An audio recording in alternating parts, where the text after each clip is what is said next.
Walienda kwenye ofisi za serikali kwa ajili ya kupeana talaka. Baada ya kupeana talaka, kila mtu aliendelea na maisha yake. Mwanamke alichapa lapa bila kugeuka nyuma. Mwanaume alikuwa anageuka nyuma kuamini kama wameachana. Siku walioachana, mwanamke hakujua kuwa ana ujauzito. Miaka 5 ilipita, mwanamke akawa anamlea mtoto wake kama single mother. Siku moja wakati dogo anaangalia TV, alimuona mwanaume anayefanana sana na yeye. Alipomuona yule mwanaume, aliishiwa pawa, akaangusha kijiko. Huyo mtoto anafanana na babake kiasi hiki? Ndani ya miaka 5 huyo mwanaume amekuwa tajiri namba 1 nchini. Habari za mwamba kuwa tajiri namba 1 zilisambaa. Shogangu, kamtafute baba wa watoto wako atoe hela ya malezi. Kwa mshahara wako haraki 3 hautoshi kumlea mtoto peke yako Bagwitu. Sitaki kabisa mazoea na yule mbwa. Sitaki ajue kuwa nina mtoto, anaweza akatumia utajiri wake kuninyang'anya mwanangu. Akapigiwa simu na mshikaji aliyesoma naye shule moja. Njoo ba, kina happen kinoma. Sitaki. Rafiki yake akanyang'anya simu kwa kono lake la kulia. Anakuja sasa hivi, muandalie siti. Binti akapendeza, akaenda moja kwa moja baa. Dakika chache baadaye baba wa mtoto wake akaingia. Hii ndio ilikuwa mara yao ya kwanza kuonana baada ya kupeana talaka.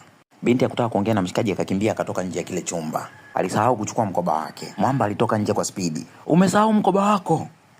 Kwa nini usirudiane na mshikaji, mnaendana kinoma? Kwa pua mkoba. Kama sitarudiana na ule mwanaume, ni bora nianzie mahusiano na sokwe. Kwa bahati mbaya CEO alitoka nje, akasikia maneno yote ya shombo anaosema yule dada. Bilionea hakumaindi hata kidogo. Alikamata mkono wa binti. Naomba nikupe lifti. Gari ya mshikaji ilimkumbusha binti mbali sana. Kipindi Mwamba anajitafuta. Napambana sana, siku moja nitakununulia Rolls Royce. Usimkatie mtu tamaa, leo tuko ndani ya Rolls Royce kweli. Kumbe Mwamba alimpa binti talaka kwa kuwa alichoka kumfubaza mtoto wa watu. Binti alijua mshikaji ameachana naye kwa kuwa hajawahi kumpenda. Ameniacha ili aende kwa kile kidemu chake cha chuo. Bilionea alikubali kufanya interview na kituo cha TV anachofanyia kazi ex wake. Siku moja kabla ya interview, bilionea alimwalika ex wake mgahawani. Nataka ujifanye mke wangu mbele ya babu. Hukumwambia babu kama sisi tumeachana? Binti alimpigia simu rafiki yake. Niambie umeniitia nini? Naomba ushinde na mwanangu siku nzima ya leo. Dogo alifuata gari ya mama yake nyuma akiwa kwenye pikipiki. Baba, ona huyu binti anatokea kwenye familia ya kitajiri, vipi aenda na mwanangu? Mwanamke pekee naye mtambua ni yule ambaye mjukuu wangu alinitambulisha miaka 5 iliyopita.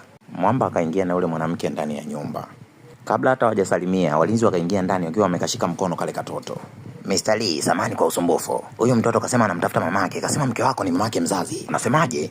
Je, binti atajibu vipi? Comment hapo chini kama unahitaji muendelezo. Hapo chini kuna story ya mtoto wa bilionea aliyempenda dereva boda. Pia hapo chini kuna story ya jamaa aliyetembea na wadada watatu na familia moja bila wao kujuana. Pia hapo chini kuna story ya mchungaji aliyetegwa na binti mwenye pepo la ngono. Story zote hizo zinaisha hazina part 2 wala nini. Naomba like, subscribe, comment, share. Usipotaka usishare, usilike, usicomment, usubscribe. Simu ni yako kubandona kwako, sikupangia cha kufanya. Asante kwa kutazama Freddy Flix. Kumbuka kuna Freddy Flix bila wewe.